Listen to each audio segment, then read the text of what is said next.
The Krypton, the Man of Steel, Superman. He's the Man of Steel who's become the world's biggest superhero. But behind Superman's red cape and X-ray vision lies the sinister story of a Hollywood curse that many believe has blighted those associated with him. As the fifth Superman film hits our cinema screens, we reveal a dark tale of tragic accidents, suicide, murder, debilitating illness, and mental breakdown. Most people, I think, have the sense not to flip out on the evening news. It's not a method I recommend. If I were Warner Brothers, I would definitely go to a voodoo princess and ask that the curse be lifted. I don't believe in things like curses, she says. Oh, dear.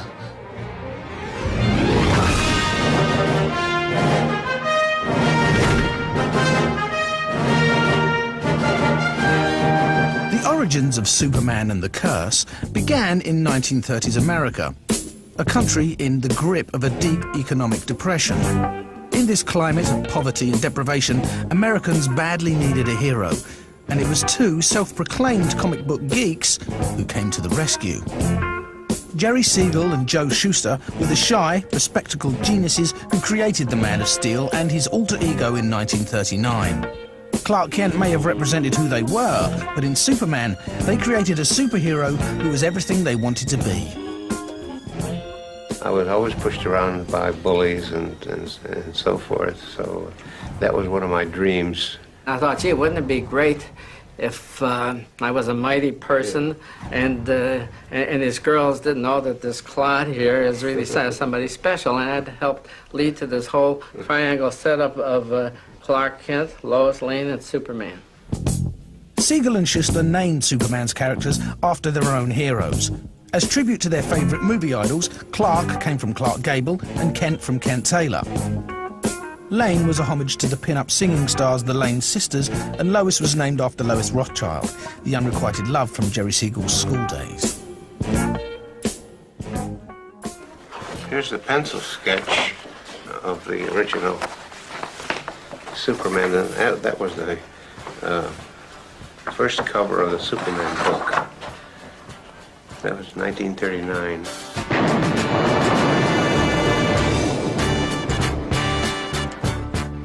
The first issue of the comic book reveals Superman's origins on the planet Krypton and shows him being rocketed to Earth as a baby. He has the build of a fairly normal man, a man in decent shape, and he's doing things that aren't terribly fantastic. Superman hears about a man beating his wife and zooms in and frightens the guy, and the guy faints. A little joke on the fact that the tough guy isn't really so tough after all. There were multiple Superman stories a month, and they ran into the problem of what do we do with this guy now? What is Superman going to do this week that he didn't do last week?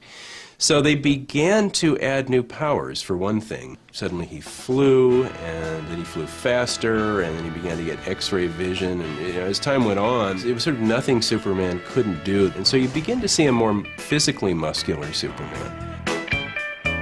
Superman struck a chord with the American public and became a hero for both children and adults, symbolizing the dream of truth, justice, and the American way. His daring adventures gripped the nation, and it was only a matter of time before the Man of Steel made the leap from comic book to small screen. Look, up in the sky, it's a bird. It's a plane. It's Superman. The first man to don the blue tights was former boxer George Reeves in 1952.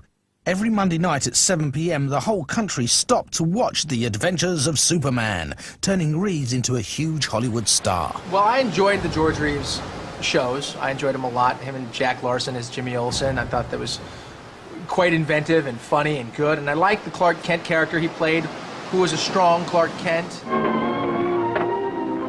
Lois, it's good to see you again. All in the day's work, Clark. While you were out covering stamp day, Superman and I were cleaning up a case. They were in a little trouble with their special effects, but it was the 50s. So it's a little tough. Jumping out the window off a little springboard, flying, laying on a box. On that sound.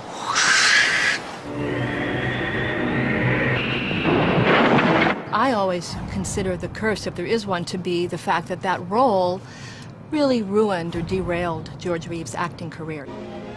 Bye now. But when Reeves hung up his red cape after 104 episodes, he found himself typecast. The series was finished, and so was he. Nobody wanted to employ the Man of Steel. Reeves sunk into a deep depression and hit the bottle. Old man rhythm is in my shoes. It's no use. It was the beginning of a downward spiral.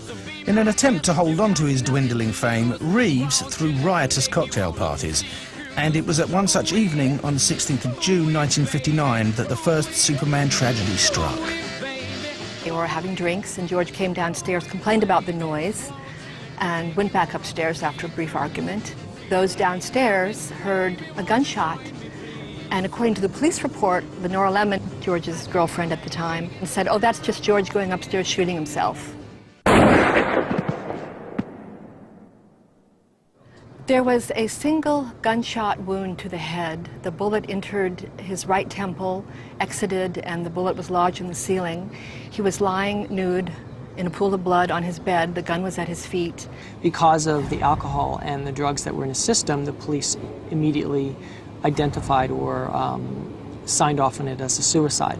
But for years, there's been a lot of speculation around his death. America was shocked to discover that the man who once flew faster than a speeding bullet had ended his own life with a shot in the head. In 1959 America, that was not a pleasant subject at all. People did not have a way of processing that. There was a kind of taint of scandal to his death. I don't want to be like old George Reeves, stuck in a Superman role. Reeves' dramatic demise did nothing to dent the popularity of the Superman comic books. But while the publishers raked in a multi-million-dollar fortune, Jerry Siegel and Joe Shuster, who'd created Superman, were paid a paltry sum for the rights to their character. By the 1970s, they were virtually penniless. We signed the release form trustfully, and now I'm working in the mailroom, and the publisher has earned hundreds of millions of dollars. I think Jerry and Joe felt like they ought to be taken care of somewhat, respected a bit for having brought this character in that virtually created the comic book industry. You might think they're millionaires, but Jerry, how much did you get for the rights to Superman? Exactly $130.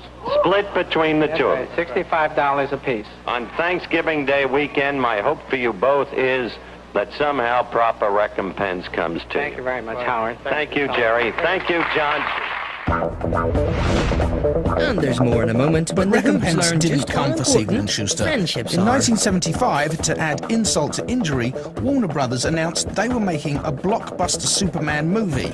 At $80 million, it was the most expensive film of the decade. My idea was just, okay, let's do a big movie. You're watching Channel 4 with a warm Sunday morning welcome that were, from the Hoops. Let's face it, very, very simple. And that was really the idea. Let's do a big film. Let's do a film, a serious film. The news was more than Siegel and Shuster could bear. For the past 30 years, we have received nothing at all from Superman. It's been 30 years of deprivation. When Siegel realized, yet again, that they wouldn't benefit financially from their comic book creation, the mild-mannered Clark Kent took matters into his own hands and typed a dramatic, damning public declaration that would haunt the Superman movies.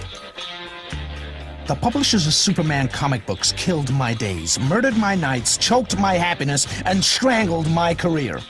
I consider the executives to be economic murderers and money-mad monsters, and I, Jerry Siegel, the co-originator of Superman, curse the Superman movie. The dark days of Superman were about to begin. In 1975, Warner Brothers revealed that they were making a multi-million-dollar movie of Superman. But the creators of The Man of Steel, Jerry Siegel and Joe Shuster, were outraged that they would earn just $65 apiece from their superhero invention. Angry and bitter, they placed a dark curse on the movie. But this Hollywood hex didn't deter the unknown actor picked to play Superman. Christopher Reeve's chiseled features embodied the fantasy hero for a new generation. They didn't really necessarily require a name. Superman is a big enough name. I don't know of another actor who could have pulled it off with a sense of humor, the physicality, and the fact that he nailed it. Excuse me. That's a bad outfit. You know, nobody believes in anything before it's done. And at that point, the first immediate replies were, "We'll never make him fly."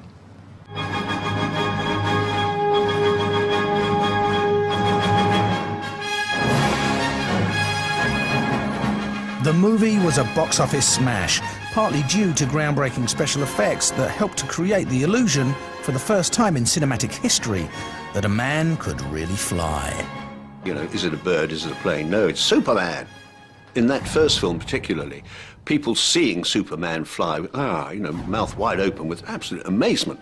He flew in about... It would take pioneering techniques, using ropes and harnesses, to create the special effects that would inspire wonder in cinema audiences. There were a lot of trial and error misses.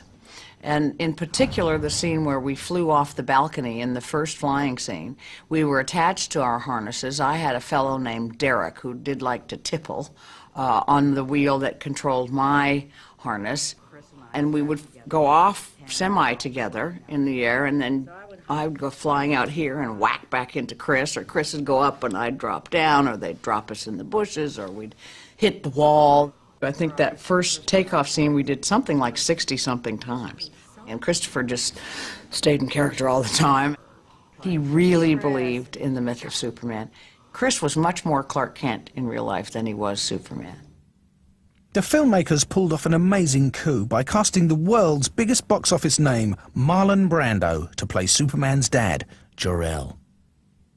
You just look at Marlon on screen and he's so magnetic, such a presence, and that's such a great voice. My friends, you know me to be neither rash nor impulsive.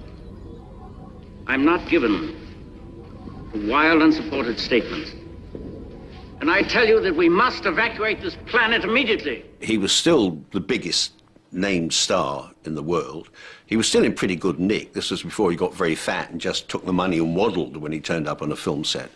And they had to pay him a huge amount of money for this cough and a spit of a part, really. They offered him almost $4 million, plus about 16% of the gross income from the movie, for what amounted to 11 and a half days of work, 8 minutes of film. It was one of the best deals ever made in Hollywood. That was the first time I'd realized that actually Marlon did a lot of reading of his lines from around the set, or from a card, because he didn't believe in learning them. It's the only answer, Lara. If he remains here with us, he will die as surely as we will. But why Earth, Jor-El? They're primitives, thousands of years behind us. He will need that advantage to survive. Superman was the film that kind of broke Brando as an actor. That after that, he was never quite the same. He'd got away with something on Superman that no actor should perhaps ever be allowed to get away with, which is earning a multi-million-dollar paycheck and not actually doing the work. Immediately after the first Superman movie, Brando just went out of control, really. A lot of people would have, I suppose if you got 14 million, Hollywood people might have put it up their nose, not Marlon Brando, put it in his stomach. Overpaid and overblown, Brando's film appearances would be few and far between after Superman. He became fiercely protective of his private life and turned into a virtual recluse. His next most talked about performance, however, was not on the silver screen, but in a courtroom. And you ask these guys to shut up.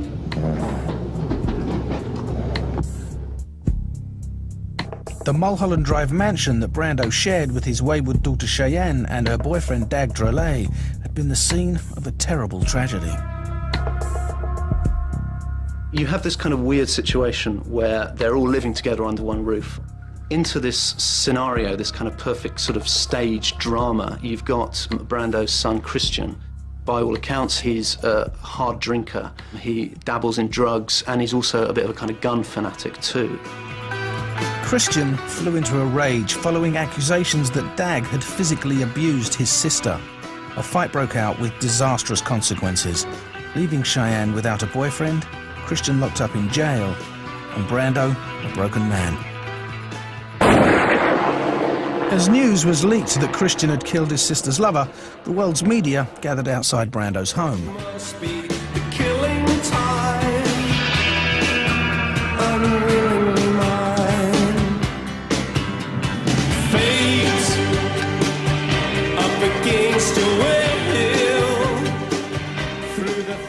It was probably the kind of biggest Hollywood court case in decades.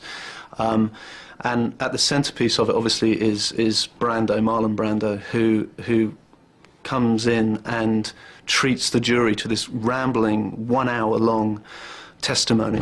You do solemnly swear that the testimony you may give in the cause now pending before this court shall be the truth, the whole truth, and nothing but the truth. So help you God? No, I will not swear on God because I don't believe in the conventional sense and this nonsense. Brando was as difficult and unorthodox in court as he was rumoured to be on set.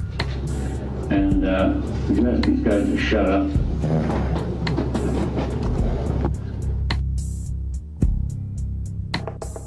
And would you please state your name for the record? Marlon Brando Jr.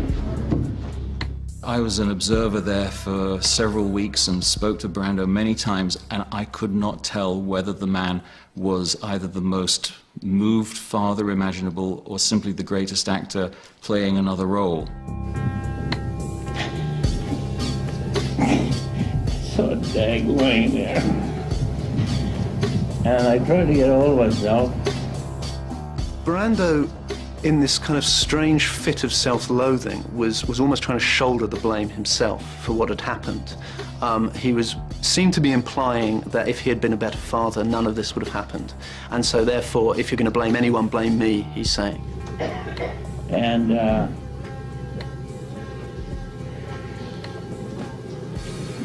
I felt his pulse on his neck. He still had a pulse. And I breathed into his mouth, and I called 911. Christian Brando is eventually sentenced to 10 years for voluntary manslaughter. Afterwards, Brando goes out and faces the press, and Brando, by this point, hates the press and refuses to give any interviews. As Brando left court, it seemed his bad luck was over, but there was more to come. The daughter of the actor Marlon Brando has committed suicide at her home in Tahiti. Relatives said 25-year-old Cheyenne Brando had been depressed since her half-brother killed her boyfriend 5 years ago. She was found hanging in her bedroom at home on Sunday. The perfect world that he'd been trying to kind of create for his family had just finally kind of imploded. And I think kind of a lot of life went out of him as well at that point. Brando was so grief-stricken, he couldn't bring himself to attend his daughter Cheyenne's funeral.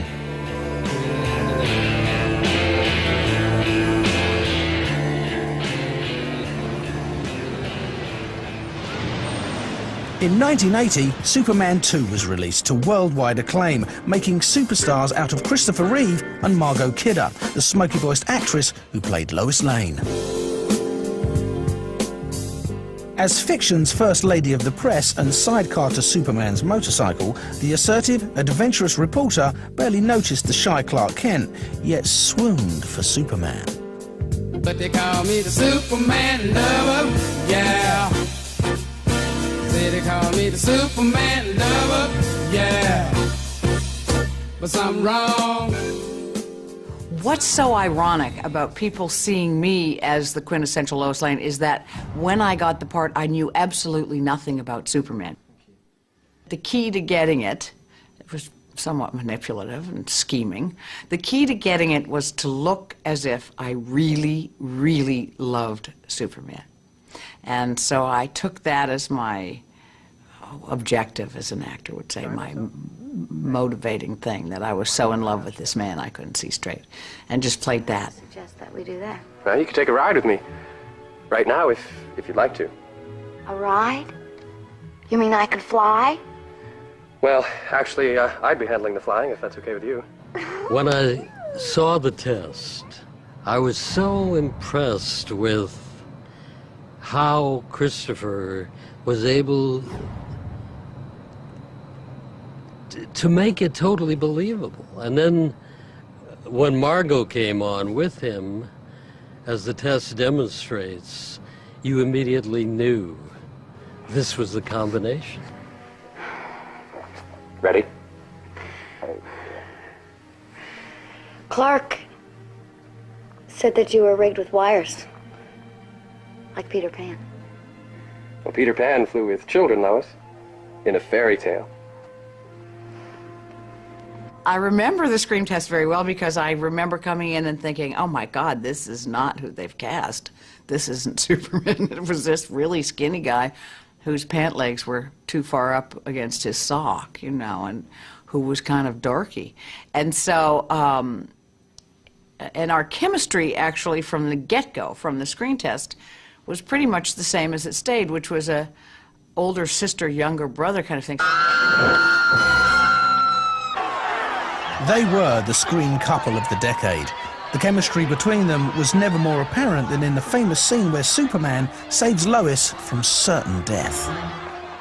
Clark sees it, I guess, and then turns into Superman and flies out, and I'm in there screaming as the door opens, and then I fall out. And he flies up and catches me in his arms. And I say the line that people actually stop me on the street and say at me, which is, I've got you. You've got me! Who's got you? I can't believe it. I just cannot believe it. He got her.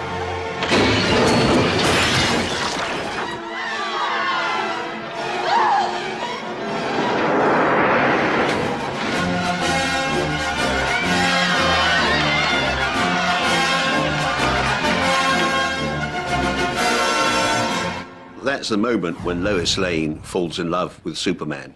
Not with Clark Kent, but she falls in love with Superman. Look, Chief, the panic's on. The thing's gone haywire.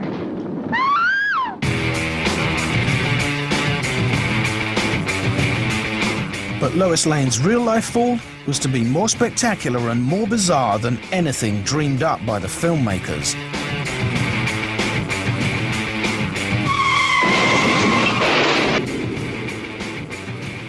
She suffered neck injuries, injured an arm and a leg, had nerve damage, partially paralyzed, I believe, one of her legs. And it was really the beginning of a very difficult time for her.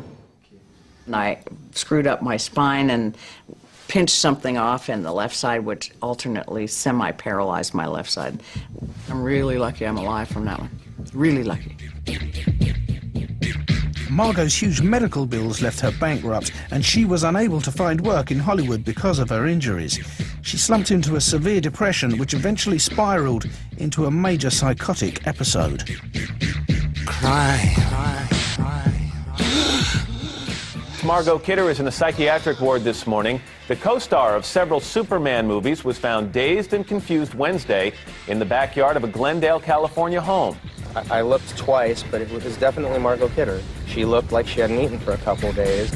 This is where she wound up, in the backyard of a stranger's house, hiding in a woodpile, her face covered with scratches. At the time of her discovery, she was wearing disheveled clothes, cast-off clothing, and had apparently cut her own hair off with a razor blade in an attempt to alter her appearance.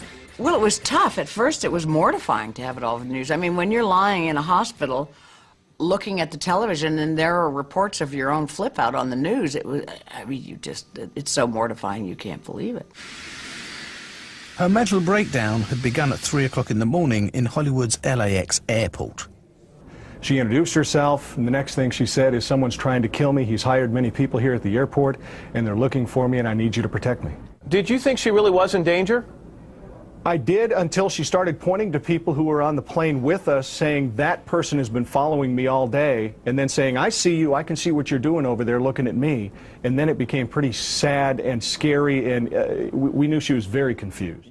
In a deranged state of mind, Margot scribbled paranoid notes and gave them to strangers in the airport, including one that said, "I am dead." The next time Margot was spotted, she was living with the homeless in downtown LA. Her front teeth had been knocked out during an attempted rape. There was an incident that happened when I was crazy as a bedbug wandering around downtown LA, and I was wandering, at one point I was somewhere downtown, and there were helicopters overhead and a street cleaner, and I thought they were there just for me because they had to kill me. And I was being shot, and I was racing in a state of terror from street corner to street corner, and two old black men came up with their shopping cart. They were homeless. And one of them said, "Lady, I think you're very confused.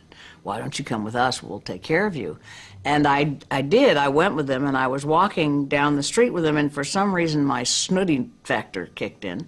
And I felt the need to say to one of these guys, whose name turned out to be Charlie, I said, "You know, I'm not from this part of town. I don't know how to act in this part of town." And he went, "Lady, none of us are from this part of town." And there ain't no such thing as a Superman.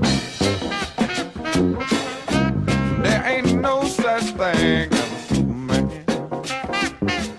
When I was downtown with the homeless, I said, "Well, now, for gosh sakes, guys, don't be homeless downtown. This is a horrible downtown L.A. What a cesspool. If you're going to be homeless, let's do it in the woods." I was nutty as a fruitcake. "Let's go up to my friend Rosie's cabin and we can kill squirrels," or something like that. But I didn't get any takers. So I was on my way on my own. Margot was actually making her way to a close friend of hers, Rosie Schuster. And now Rosie, by some bizarre coincidence, and Superman is full of these strange, bizarre coincidences, is a relative of the original Superman creator, Joe Shuster. Lucky Lois. Always gets her story. And luckily, she lived to write it. By the time Superman 3 was released, Margot's role had been reduced to a bit part. I was axed from 3. I had 12 lines, and one of them was "Oh, Clark." So you can tell what a beefy part that was. I went off on vacation and came back at the end with a tan. But as Superman 3 creaked into action, the curse would turn its attention to Hollywood's funniest hellraiser, Richard Pryor. I remember one time this guy from Warner Brothers was coming over, he's going to do a film with me, and he came over and he opened the cage, and I said, "Don't open the cage!" I went, Superman 3, as big as it was, it almost symbolized a period where things started to go the opposite direction for Richard.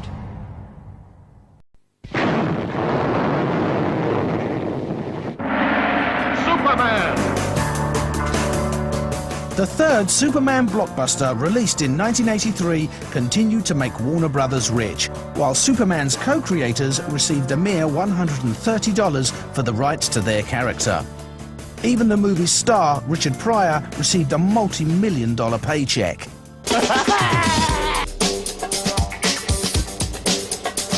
In the 1970s, Richard Pryor was the funniest man alive, a tragic comic genius who grew up in a whorehouse where his mother was a prostitute and his father was a pimp. The greatest stand-up comedian of all time was also America's favourite hellraiser, but his reputation did nothing to take away his crown as the godfather of comedy. You better be for real, I got sex appeal, this is what I feel, and this here's my vow, and now you know the brother with no how, you know what I'm saying?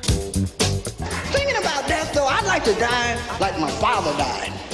Right? My father died fucking. He did. My father was 57 when he died, right? The woman was 18. Well, my father came and went at the same time.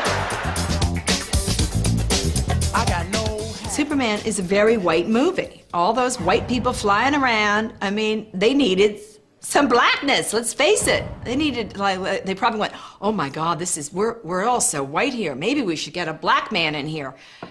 And they got the funniest black man around.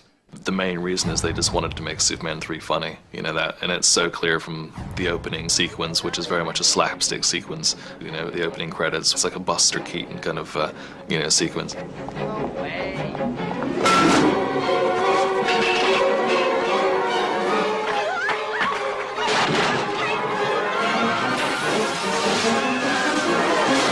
He did some quite good shtick in it, you know. There's one scene where he's cavorting about with a pink towel, doing an impersonation of Superman, which is funny. Yeah, of course it's funny, because Richard Pryor's a very funny man.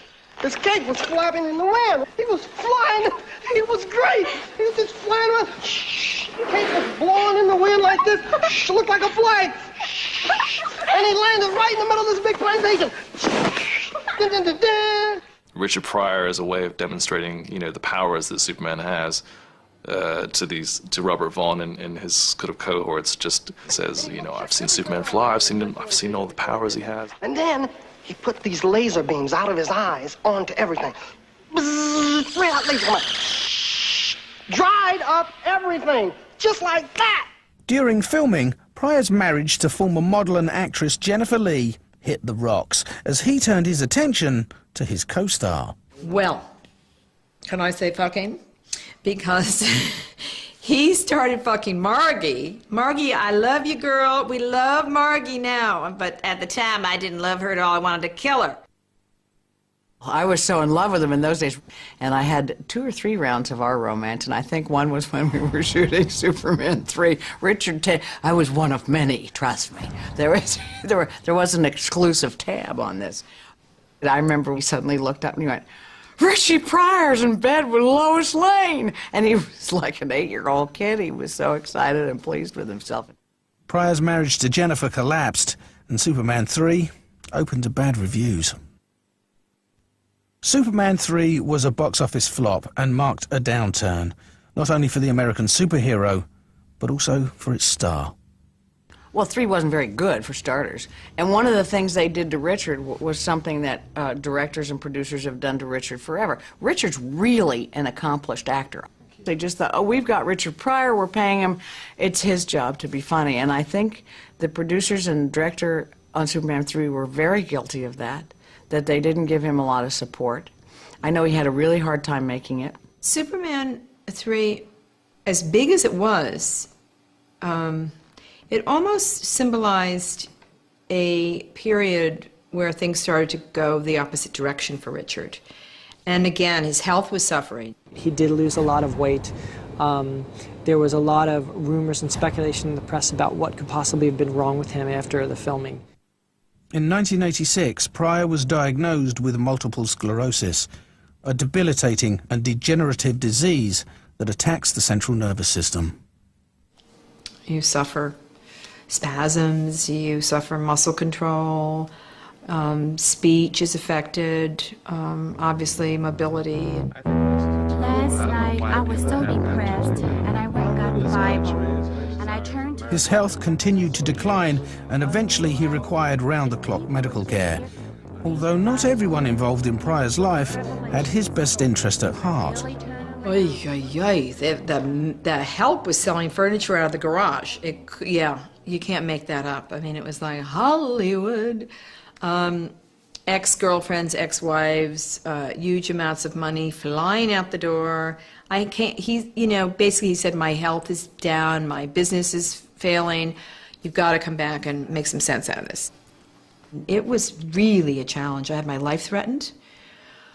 I had my life threatened by Mexican maids. I had to get a restraining order on one of the ex-wives. I had to fire everybody, the lawyers, the accountants, the caregivers, the housekeepers. I mean, you name them, they got fired. There was a lot of hanky-panky going on. I'm sorry, Jenny, that I ever hurt you. I wish I'd have known better. I wouldn't have. We were young and stupid. We were young. You were stupid. Where would Richard be if he were completely healthy and able to get into his car and drive somewhere? He'd be in a whorehouse, sucking on a pipe, or he'd be in a dope house sucking on a whore. That's the truth. Jennifer safeguarded Pryor's health and business affairs as his disease progressed. See him very much alive and very much a part of my life. He's my life. He's my life. That's how I would describe our relationship. As Pryor's health deteriorated, so did Superman's screen reputation. Superman 4 opened in 1987, with Christopher Reeve once more at the helm. Reeve only agreed to step into the blue tights if he could be involved as a writer. But the movie was panned by critics and audiences alike. The special effects didn't compare with the original hit film 10 years earlier. In fact, the fight sequences in space between Superman and the new villain were so farcical that they've been hailed as some of the worst ever seen on screen. Superman 4 was a noble attempt at saying something about the nuclear proliferation on the planet through Superman. I can't stand idly by and watch us stumble into the madness of possible nuclear destruction. And so I've come to a decision. I'm going to do what our governments have been unwilling or unable to do. Effective immediately, I'm going to rid our planet of all nuclear weapons. Unfortunately, the script was just dreadful. I mean, there's just no two ways about it. That script was terrible. And there's that old saying in Hollywood, you can make a bad movie out of a good script, but you cannot make a good movie out of a bad script. So I don't think you had a chance from the get-go. I always know when Superman's in trouble. Superman, something's happened to him? Everybody's saying that he's dead, but it can't be true. I just know it. I feel it in my heart. I think he just needs help. Superman had bombed, and Reeves' involvement as a writer had spectacularly failed. The once phenomenally successful movie series had become a cinematic turkey.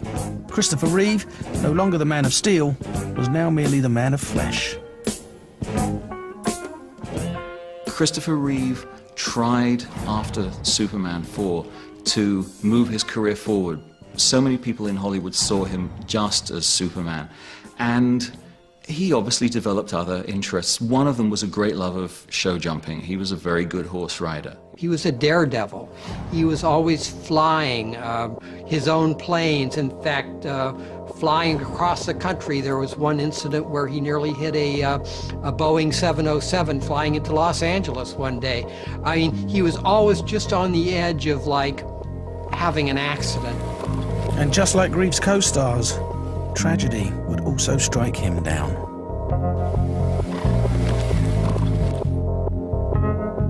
When Christopher Reeve went over that horse, right over the head, went over the jump and landed on his neck and was taken to the hospital, paralyzed. He had what's known as a C2 break, and that refers to the number of vertebrae. I think it's the second or third vertebrae down. Reeve currently has no movement or spontaneous respiration. He may require surgery to stabilize the upper spine in the near future. At this time, it is premature to speculate about his long-term prognosis. He stopped, and I wasn't, really paying attention, and I just went over his head, straight down, sort of like a jackknife right into the ground, and managed to actually disconnect my head from my spinal column. And the surgeons managed to put my head back on. Of course, when I heard about the accident,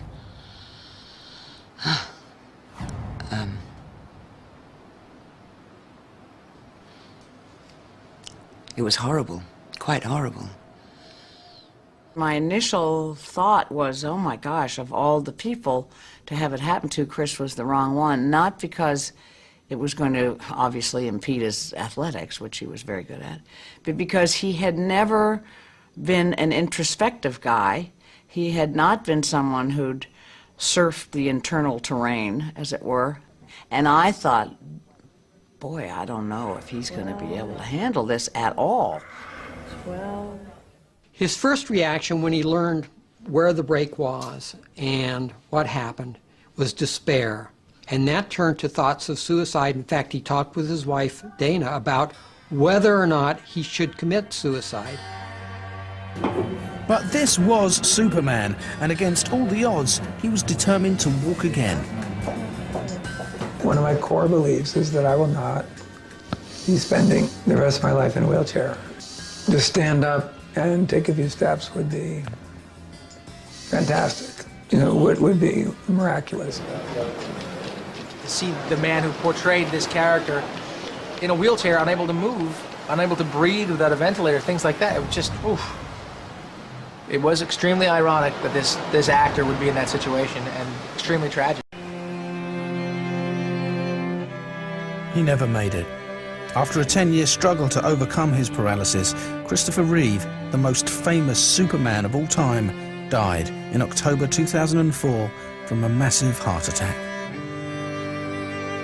That same year, Marlon Brando died at the age of 80, an eccentric and recluse in his Mulholland Drive mansion.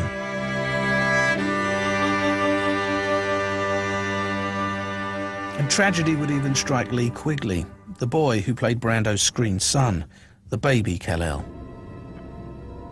He was the baby that Marlon Brando held and put in a capsule to send to safety, finally landing on Earth.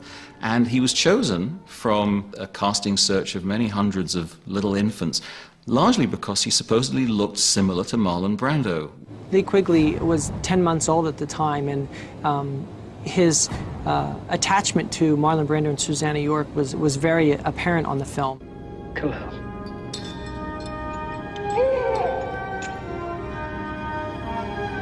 Maybe at school he might have been teased, or if the school kids found out that he had been the Superman, or if he boasted about it as a young child. I don't really know what the circumstances were, but young death is terribly sad.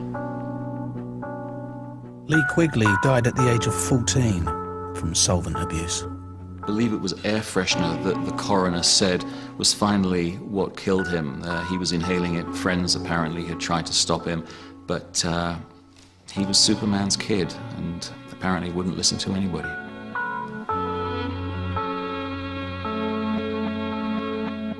By December 2005, a heart attack also claimed the life of Richard Pryor after his 20-year battle with multiple sclerosis. But despite losing 4 of her co-stars, Margot Kidder remains skeptical about the infamous Hollywood hex. I think the Curse of Superman stuff is nonsense. I think it's just nonsense. The reality is, if you get any group of people, and you statistically get, say, a group of 100 people, X number is going to have some sort of calamity in their life, because that's what life is about. If I were Warner Brothers, I would definitely go to a voodoo princess and ask that the curse be lifted, so that nobody else is struck deathly ill or be mortally wounded. Or it's fascinating. Now, after 20 years, the long-awaited Superman 5 is about to hit the big screen.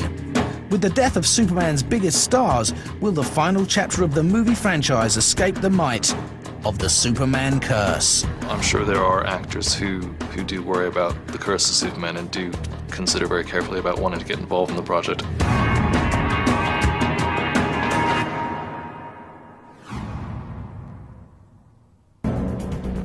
Mental breakdown, suicide, and murder. A catalogue of tragedies has damned Superman's biggest stars since its co-creators put a curse on the movie back in the 70s. Jerry Siegel and Joe Shuster, who'd spent their lives fighting to regain ownership of their invention, died unsuccessful and bitter in the 90s.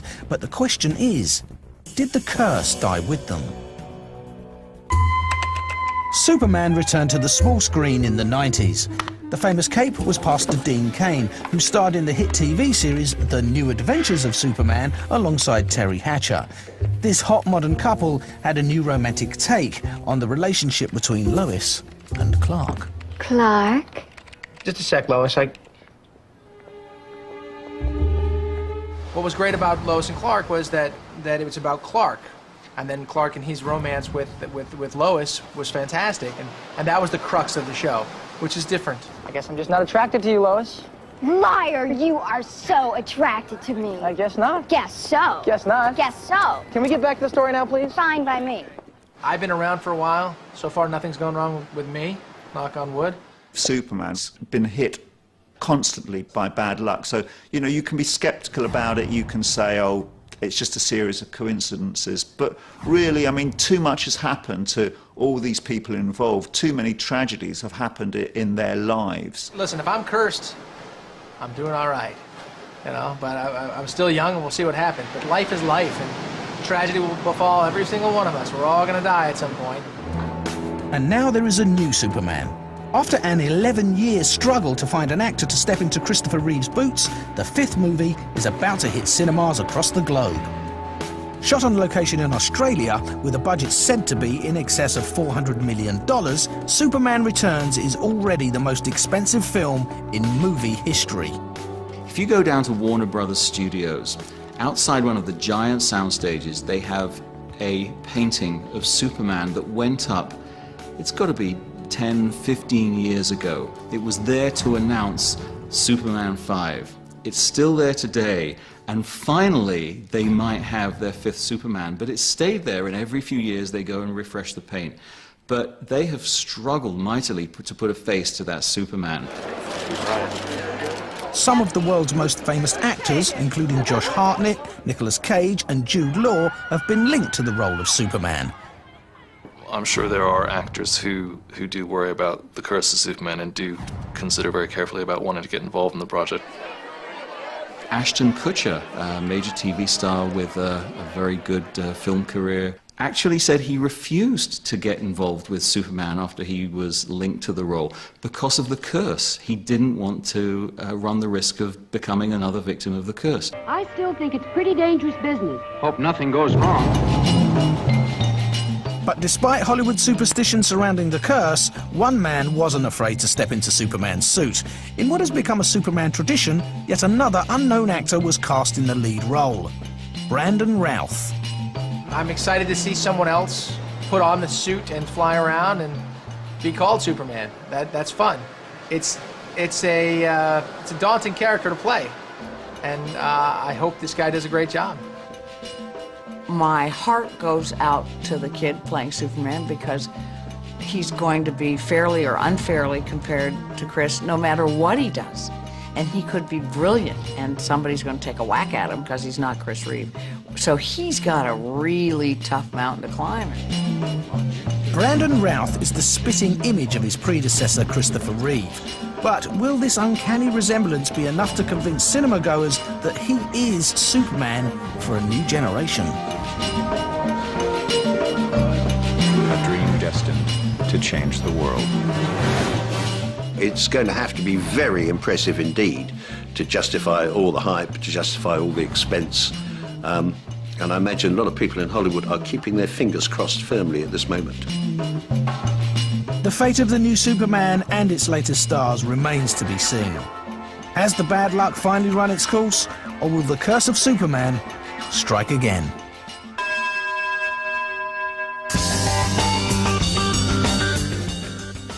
Coming up next on 4, a study of 2 very different personalities. One with a degree in gender studies, the other an adult film star with a world record your mother wouldn't be proud of. The story of Annabelle Chong is next.